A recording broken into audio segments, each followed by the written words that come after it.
There he is.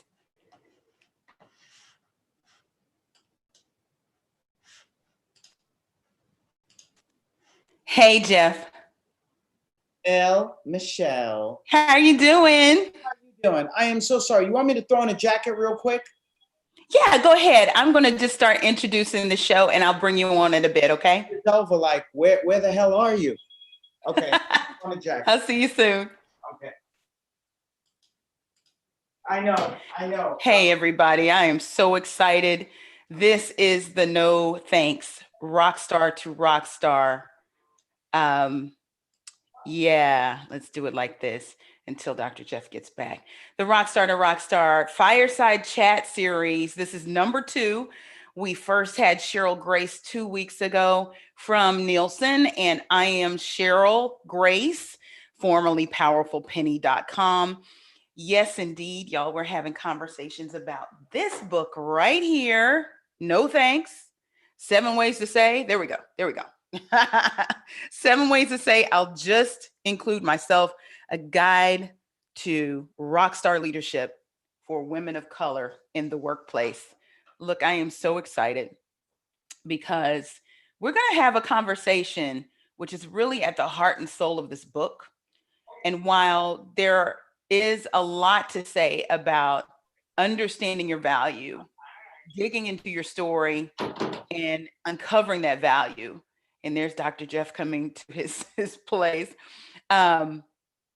There are some very real obstacles that women of color face, especially Black women. And you know, this insight is backed by data that's been out since 2017 and reinforced year over year by the Women in the Workplace study done by McKinsey and Company and leanin.org. And then, of course, Catalyst has come behind them with even more data. And it's a real thing. So, of course, you know, I've gotten credentialed as an executive coach, and my credentialing is also based in applied positive psychology. But I just wanted to let you know that I brought in the real deal for this book to back up some of the things we're saying. He's a clinical psychologist. You've seen him on Headline News. You've seen him on Basketball Wives. You've seen him on what? Real Housewives of what? Atlanta, New York, Potomac. I love working with housewives. Yeah. Well, they would seem to keep you busy, right? Well, those are some fascinating ladies. And talk about leadership. You know, Yeah. a lot of times we certainly, you know, they're very underrated in the things that they're able to do and have done. But, Yeah. Michelle, you know, you could have been, you know, one of those housewives if that's what you wanted to do. But you have, you know, put out a path for yourself that has given you like incredible success that people really need to pay attention to. Well, you're so sweet for saying that. I got to tell you though, one of my friends is one of the new housewives of New York. Yeah. She's the first Black one ever, and her name is Ebony K. Williams. Oh, yes. A lot of you will know her. Yeah, from Revolt TV. Yes. She used to be a legal analyst on Fox. So shout out to Ebony, if she's out there, if her publicist Giselle is listening. What'd you say, Dr. Jeff? Yeah, I love me some Ebony. Don't get me started. Yeah, Ebony. She's gorgeous, isn't she? Well, it's the intellect. That's all I'm interested in. Oh, yeah. Well, she's very smart, and her book pretty powerful. It's right behind me. Yes. You know, anybody whose book means something to me is behind me right now. So I could go into all of that. But Dr. Jeff, I got to thank you first of all. Oh, it is. Thank you so much. How many years have we known one another now? How many years has it been? Oh, gosh. You know what? I probably met you around 2004. Mm-hmm. I had. Yeah. Through Sister to Sister magazine, Jamie Foster Brown. Oh, I love me some Jamie. I love Jamie, and I'm so glad she's rebooting. Yeah. Isn't that awesome? Sister to Sister 2.0. Recreating herself. Isn't it? Yeah. Listen, I love it. Forever Isn't young. that what we have to do now? Isn't that what we have to do now in this digital age? Stay forever young, recreate. I mean, look, Yeah. I'm a senior citizen and I'm still around, but Well, that's why I'm reading your book, No Thanks, and I'm telling you that this is something that's so important for women out there, but also for men too. There's so much great advice that we can use from it, helping us. I'm so glad you said that. Hmm. I'm so glad you said that because my first Goodreads review was made by a white woman. And I was so glad that it came from her. Not that we're centering her, when the book is about recentering ourselves, right? But she talks about how she learned so much about our plight, but then she also picked up nuggets for herself. There you go. There you And my premise is, if you can solve for Black women, you can solve for anybody. well. They're at the forefront, are they not? Yeah, and you're not just Black saying Lives that. Nielsen Matter. had some data out there. Black Lives About, Matter. yes. Three fabulous women, two of them Yeah. queer women. Yeah, you're Yeah. right. You're At right. the And forefront. when a political party needs to move a needle, they need us to vote. And we usually pull it out for them. And that's why we have Kamala Harris. Yes. Oh my goodness. We are what, 4 or 5 days away from election. I don't know. I may need to sedate myself. Well, it's really interesting. Let me tell you my quick story about Kamala Harris. I met Yeah. many years ago when I was in California doing something on domestic violence. And I got to introduce her as the keynote speaker at the time. And people don't remember Wow. this, but there was all of this stuff going around about, Kamala Harris, superstar attorney general. And they kept talking about her looks, how good Mm, she was, how good look. And I didn't go there, in yeah. introduction. I talked about her intellect because, Good. of course, the most fascinating thing about her and her heritage, where she comes from, the Yeah. struggle, she's the next one, and so on. Hmm. But, and I think I may have mentioned something about future president, but I Yeah. remember people coming up to me later and saying, thank you for not talking about her appearance and only talking about the substance of her character. Yeah. And you know what I That's said? awesome. Yeah. Stay out of some hot water. Well, Well, you know what? We're going to have a little commercial first, and then we're going to talk about this book. You ready? right. Okay.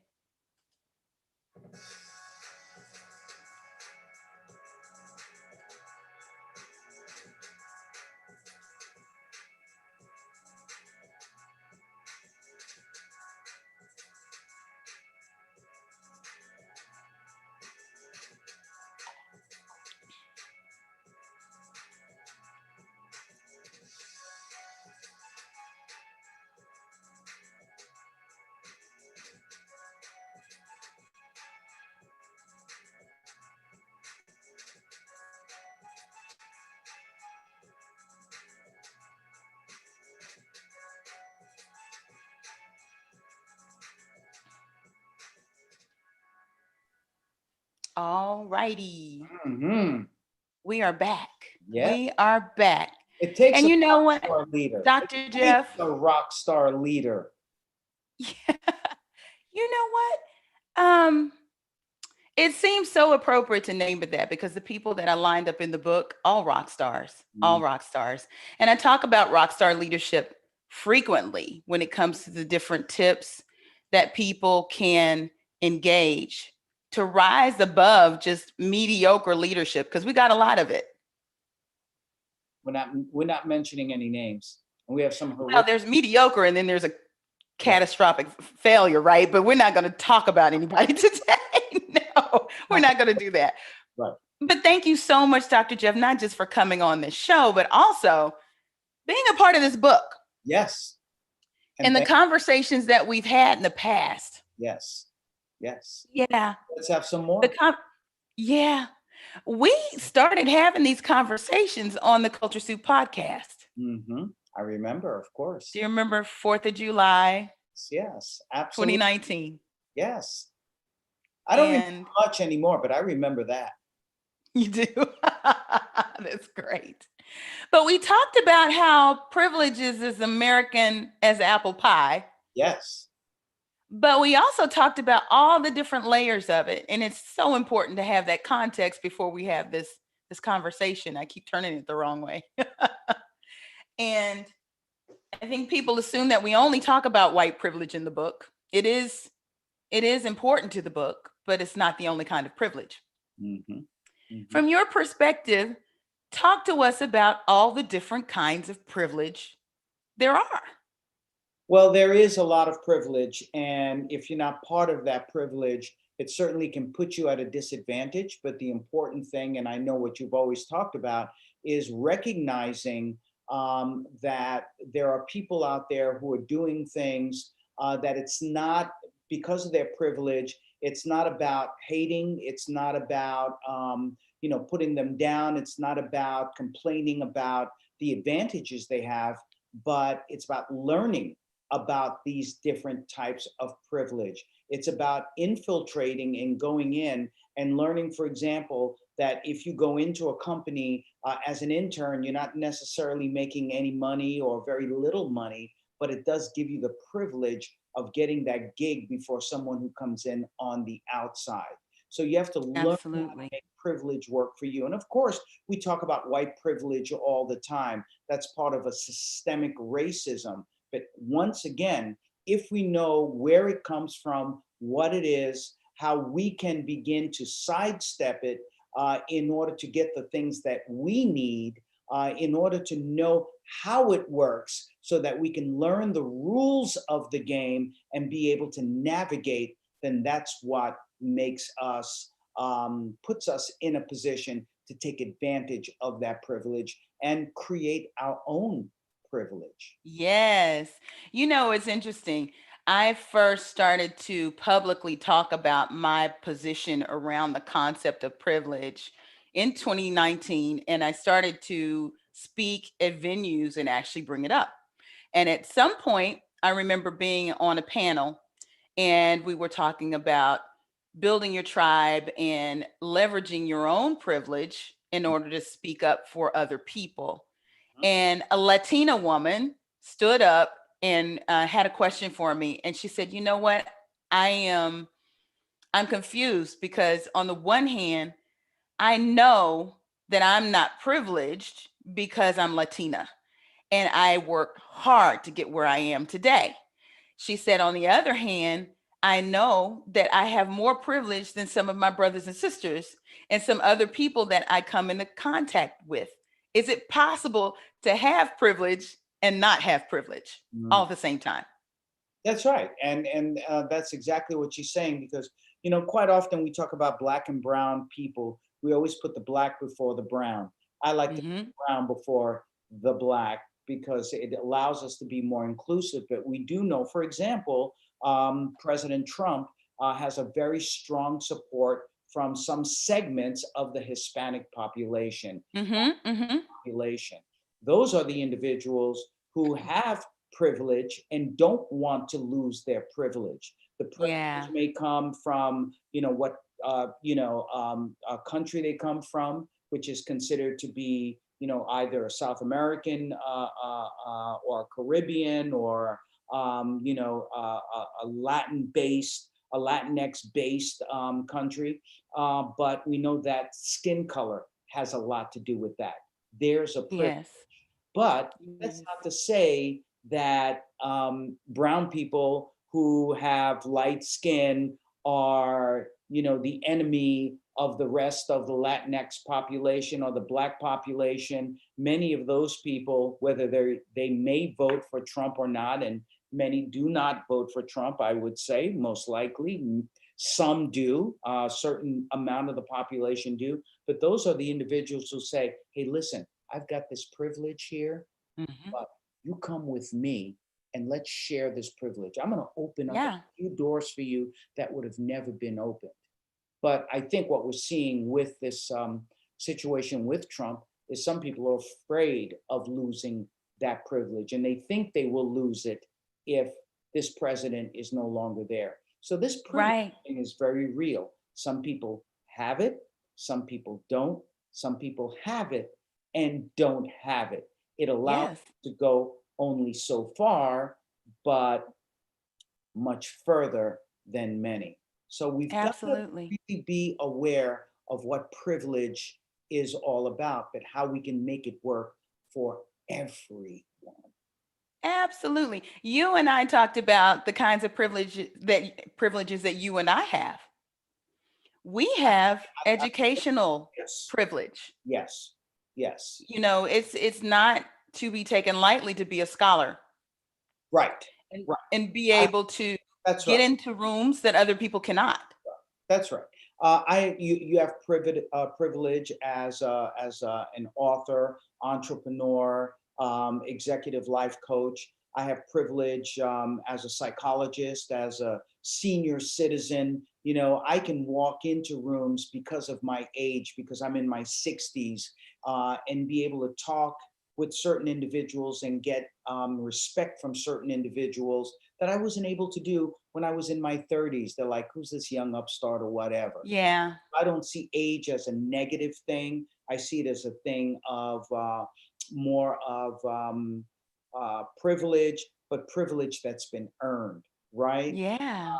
That's why Yeah. I'm able to be on Fox TV and MSNBC, because I have the privilege of being a psychologist and, you know, speaking from a psychological point of view. So that's the point that you're making, and people really need to understand.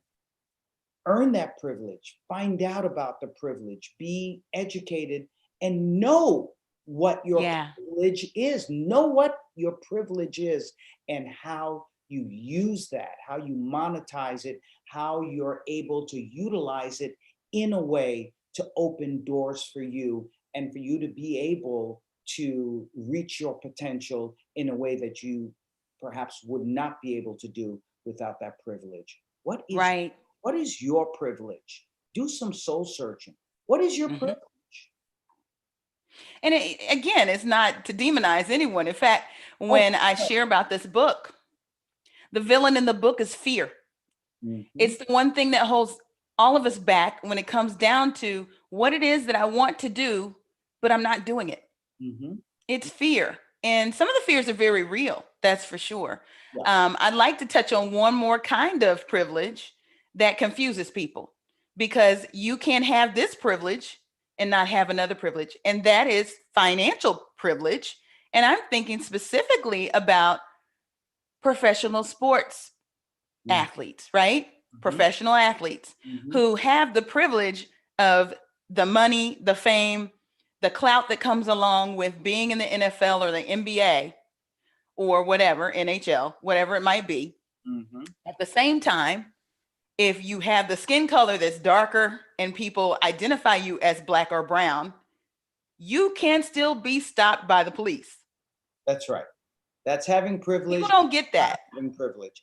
But you know, it brings up something that really is fascinating.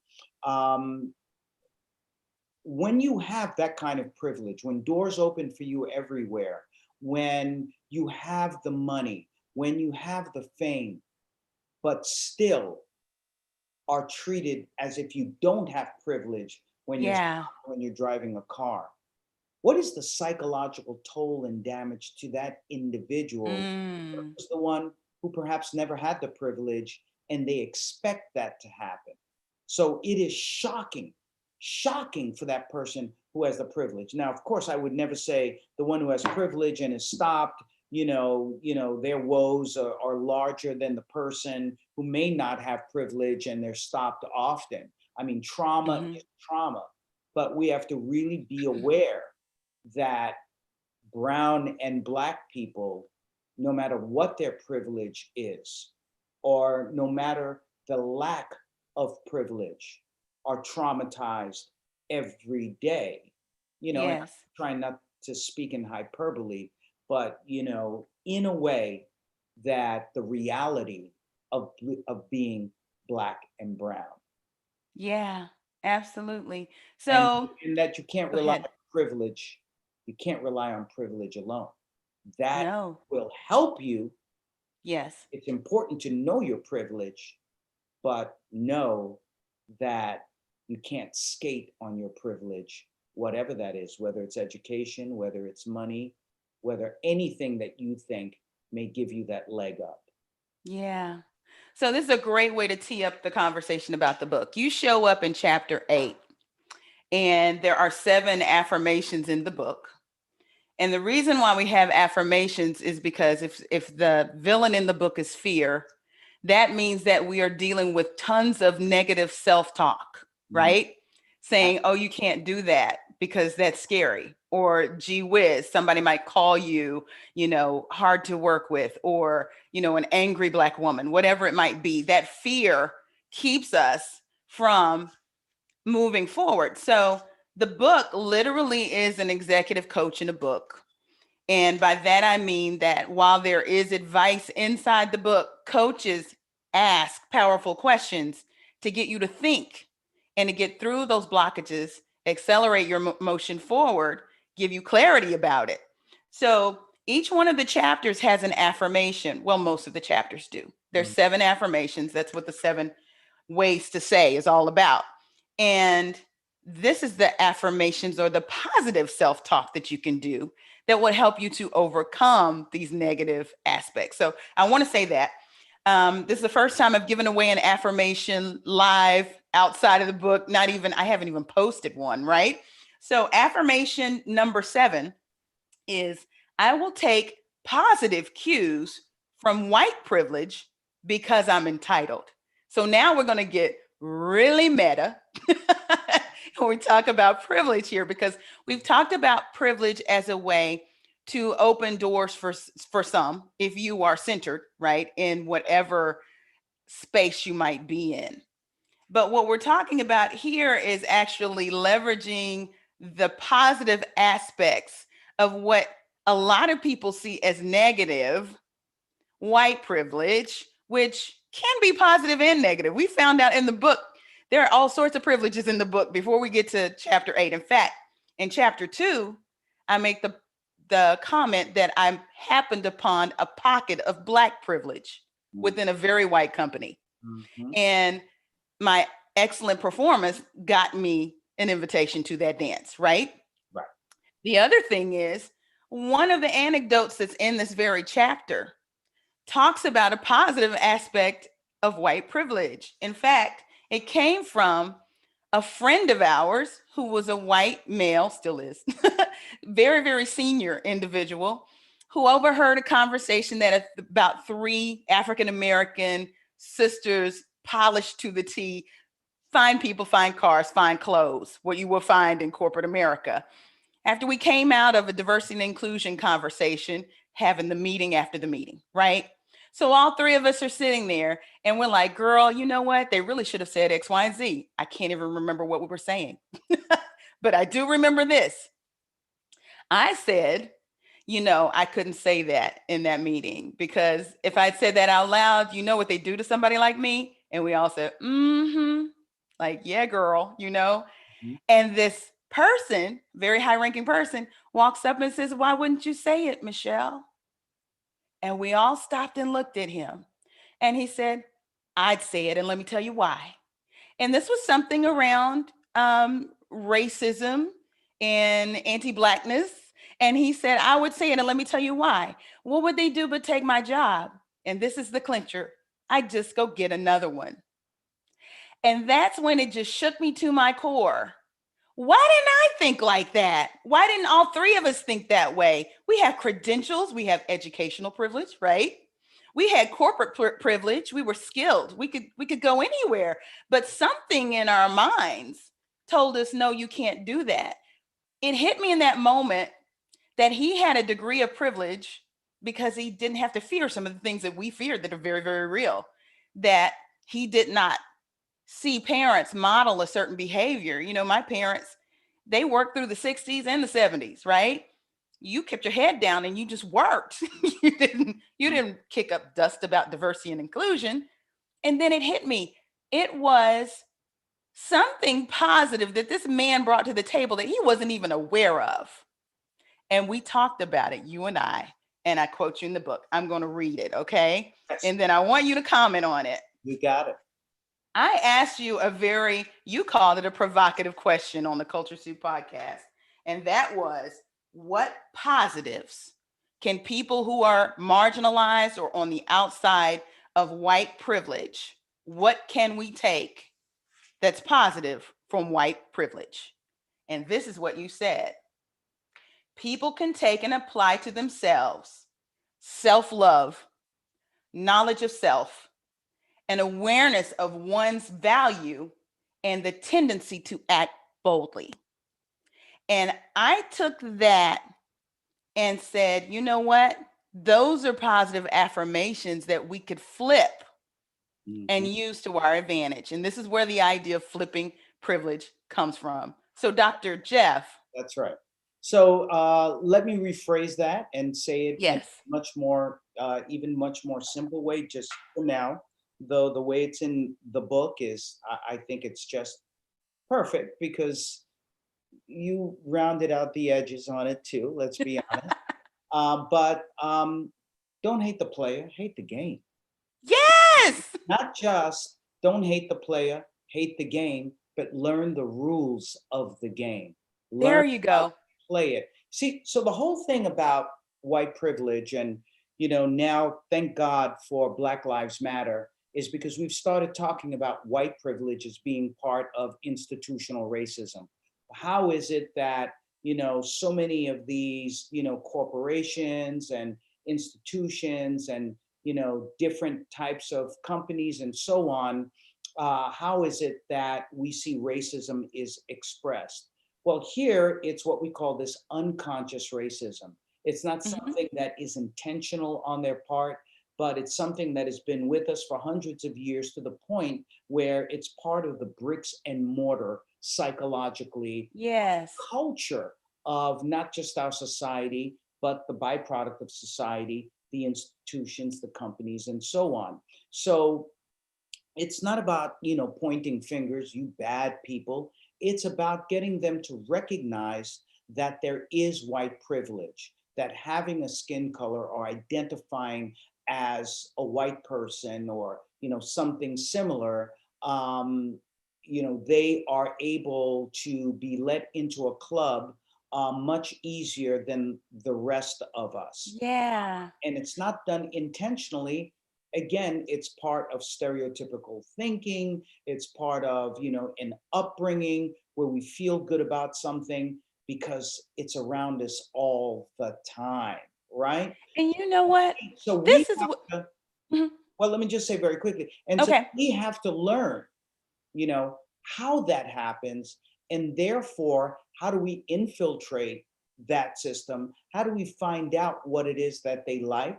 How, once we get in, do we begin to change that culture and open the door for others who look like yes, us to come in and change that culture? And so yes, we have a lot of friends who have white privilege. Let's yes, not turn them off. Let's get them to recognize what it is that they have. Let's get them to recognize that they may not want to look at white privilege because of white fragility, right? yes, But that we right, support them in their journey to learn about themselves. And we don't ask for much in return, only equality, only yeah, opportunity, only to open the door and allow us to come in and do our work. absolutely. I love what you said there, and I think it draws attention to the power of that anecdote, because what we saw that very powerful white man do was, you know, posit that he would use his privilege to speak up for someone who was underprivileged. Number one, that was a good thing. But I think what was behind it may not have even been conscious to him, like it wasn't conscious to us. But it did raise the question, why did he go from they could fire me, but I'll go get a job? And we sat there and said, they could fire me, period. Well, because he doesn't have many of the traumatic experiences with regard to race that we have had. And so those Yes. traumatic experiences result in what I call very much a systemic post-traumatic stress disorder that is Hmm. specific to people of color, to brown and black people. Some people call it post-traumatic slavery disorder, and there are Mm. variations on that. And so, what we're talking about is a mental health challenge that keeps us, if we're not aware of it, from being able to look at all of the different possibilities. Yeah. In many ways has imposed a fear on our thinking that keeps us from, taking the risks and taking the chances. Now we see with people like you, Michelle, and with, certainly our younger generation of brown and black people, they're kicking all of that stuff in the butt, and they're saying, you know what, we are going to achieve, we can see the horizons, we are going to, live to our potential, and we're going to dream, and we're going to live out our dreams. Why is that Yeah. happening? There's more courage in this particular Yes. generation. They may have not had the trauma that, dinosaurs like myself have had, living in You the are not a dinosaur. living in the 50s, living in the 60s, Civil Rights Act and so on, seeing segregation and all those sorts of things. But that's a good thing because it Yeah. gives this generation not only the strength to be better entrepreneurs and business people, Michelle, but it also allows them to be the people who are in the streets peacefully protesting, Yes. demonstrating for equality, and in the boardroom, the C-suite, and certainly in everyday life. Absolutely. So it is fascinating that these qualities that we saw in this one anecdote and even in white men in general, we can adopt, even if we have to manufacture it, right? Whether it's through our tribe that pours it into us, whether it's the self-talk that we do, Mhm. we have to understand that we are entitled. That's And I think that's the thing that scares people when you walk in that entitlement into a room where you're not centered. well, It causes people to go, wait a minute. listen, here's the thing. What you've done is really brilliant. I need people to really understand, and they can read the book, Getting No Thanks, and understand this, that yes, we deplore white privilege. We know that it's held us back for so long. But what Michelle is saying to you, ladies and gentlemen, is go into the thinking of individuals who live in a society where they get white privilege. And with that white privilege, they have a psychological freedom that quite often we don't tap into. Yes. Study that freedom. See what it's like to live without some of that fear. Feel what it's like to be able to take risks and not, be in a situation of, oh my God, but how am I going to pay my bills? Because Yeah. people with white privilege, they really begin, even if they do get themselves in trouble because they may not get another gig, but they are thinking in a way that they have no shackles or bounds. We Yeah. so we need to be careful with that too, and not lose our minds and do exactly what they may do. But there are Right. nuggets, there are techniques, there are things that we can learn. Don't hate the player, hate the Hate game, the game. learn the And rules. you know what? Learn from the game. Right. Yes. And play on, player. Play on, player. You know what, Dr. Jeff? There's one more aspect to this that I don't think a lot of people think about. I liken privilege, whatever kind of privilege, as the centering of some body or some group. And if they're centered, it means the rest of us are on the outside and we're all the way around them, right? Hmm. Hmm. This is where it gets tricky. Sometimes we play into that power center because we've been accustomed to it, because of generational trauma, because of all of these things, right? It's subconscious. So it is very true that you can find people who look just like me, brown, female, who will work to tear another one of us down because they don't see the value in themselves, let alone the value in you. Can you speak to that? Yeah, very much. There are individuals who are very much involved in what we call projection. And if they're not feeling good about themselves, they have a false bravado. They've created a privilege which is not real, Real, right? but very flimsy, and that used to happen quite often. Then we see, the bigger they are, the harder they fall. But a lot of that privilege that they claim to have, that they claim to use, that they feel that they're creating, um, they tear other people down, as Michelle is saying, because none of it is real. By tearing you down, they feel it feeds into their own ego, their own Yeah. privilege that they can do that. Where do we see that? We see it every day. We see it in Yeah. politics, right? Yeah. In corporations. We're seeing it in an election coming up. Yeah. Don't get me started. I didn't want to go there. Yeah. Look, you know, um, and I've done a lot of looking into Black history as well here in the United States, and some of these caricatures play out on the plantation. You have to go all the way back to see it. I Mhm, typically call this character, no matter if they are Black, if they are Latina, no matter if they're Asian, they're the overseer. mhm. They feel that they have some kind of power to wield over people who look like them. This is Karen too, to be honest. Women do this to women all the time. Yes, Karen, and my previous example was more what happens when someone of another culture or race does that to someone of a different culture or race. But you're right. I mean, we do this. I don't know why you want to go there today. I don't hey, it's in the book. go there today. But yes, there are people who look like us who, in many ways, have a false sense of that privilege and wield it like a sword against people who look like them. Now, I'll show Mhm. you. I'll give you a typical example of that. The sole Black person working in a company who makes sure that they're the sole Black person working in a company. And I'm not There talking you go. SOUL. I'm talking about SOLE. Okay, Yes. that's where we see that. We talk about the crabs, crabs in a barrel, Crabs in a barrel. So, we, in many ways, that can be our biggest enemy because we thought that this is a person who can be our biggest ally. So, but here's the interesting thing.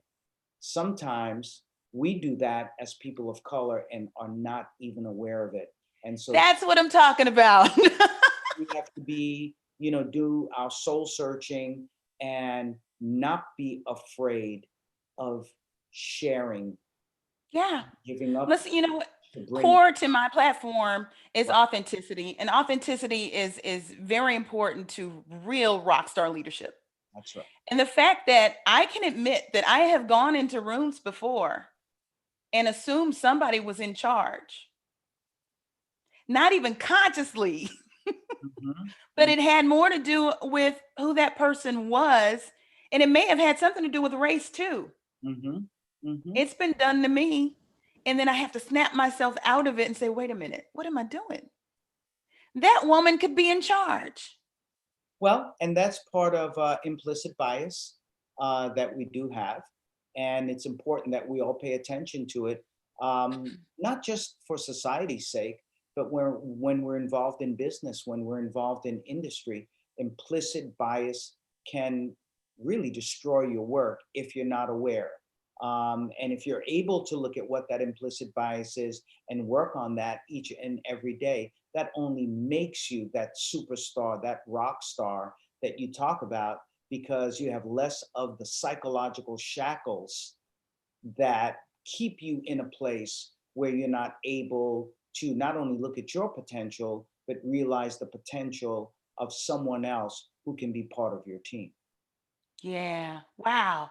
If we could wrap our heads around this, what kind of forward movement might we make?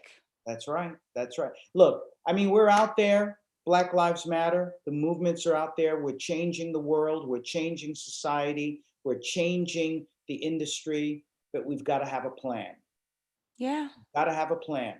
And Michelle, you've offered a plan, and that plan is to be able to study what it is that certain people who may have privilege, how is that wielded?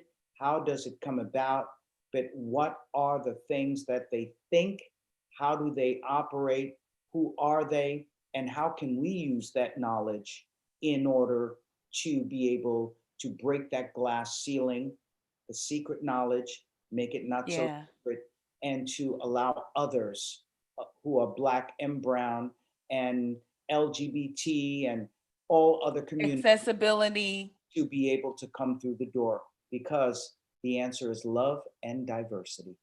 Yes, love. It all starts with love. It Hmm. ends with love. Hmm. All of it. You know what, Dr. Jeff, before I let you go, because this has been a great conversation, I'm so glad we had it. Always a I got to ask you, what questions do you have for me about this book? well. How I think the most important thing is, how do we get no thanks out to everyone in a way that they can begin recommending it to everyone else? Yeah. There is some great, professional and life coaching out there. How can I help you do that? I'm happy to do that. Oh, that's awesome. Well, Dr. Jeff, if you notice or you know that there are people out there that this would be great for, if you would recommend it or buy it as a gift, we're coming up on the holidays. It's a Hmm. great gift. And if you get it from my website, nothanksbooks.com, I'll sign it and ship it out to you. Otherwise, you can go to amazon.com, there's barnesandnoble.com, hudsonbooksellers.com. If you're in Canada, Chapters Indigo, and of course, add whatever extension on to Amazon. If you're in Japan, if you're in Canada, wherever you might be, you can get it online. But I recommend, and I'm seeing it happen, the Hmm. sisters that are getting this book, Black, white, Latino, whatever, they're Hmm. buying more than one. They're buying them in bulk. And they're saying, my reading group needs this. My reading circle needs this. My mentoring circle needs this. And I appreciate that, because my goal isn't New York Times bestseller. My goal is to see more women of color crashing the C suite. Absolutely. And I'll tell you what, uh, What? this is a book that I think really can change the paradigm, change the Oh, game in the way that we are playing it. So get those I secrets. appreciate that. Yes, Y'all heard it first from America's psychologist. It's Dr. Jeff Gardere, clinical psychologist, and you've seen him on television everywhere. And he, most importantly, he's my friend. Thank absolutely. you so much, Dr. Jeff. I'm happy to be your friend. I'm so glad you are my Isn't it friend. amazing? I have so many powerful friends like you. Majority, 99% of them are women. I am the Wow. happiest guy in the world. And these are true friends. And these are Oh, people that I learned so much from, because women are the most powerful force on this planet. oh, wow. You know what? If more men understood that. If more men understood that, they'd be much happier in their I think relationships so and in their too. lives. Trust me. Yeah, if we could get out of the mindset of power, and who has the power, I think that's where people get really messed up about things. So I appreciate that high praise. And you know what, Dr. Jeff? Perhaps we need to do some media together. That would be great, because I think more people need to hear this. And we have done some, and we'll do more. Yes. Awesome. Thank you so much for your time. Everybody, Dr. Jeff Gardere, tell them where they can follow you on social media. At Dr. Jeff Gardere on Twitter, they can go to drjeffgardere.com, and certainly you'll find me somewhere. I'm everywhere. He's also on LinkedIn, Dr. Jeff Gardere. Yes, Thank you yes. so much. Thank you. And this will air on Thursday tonight on the Culture Soup podcast. I'm going to rip this audio and get it up right away. Thank you so much. Bye bye.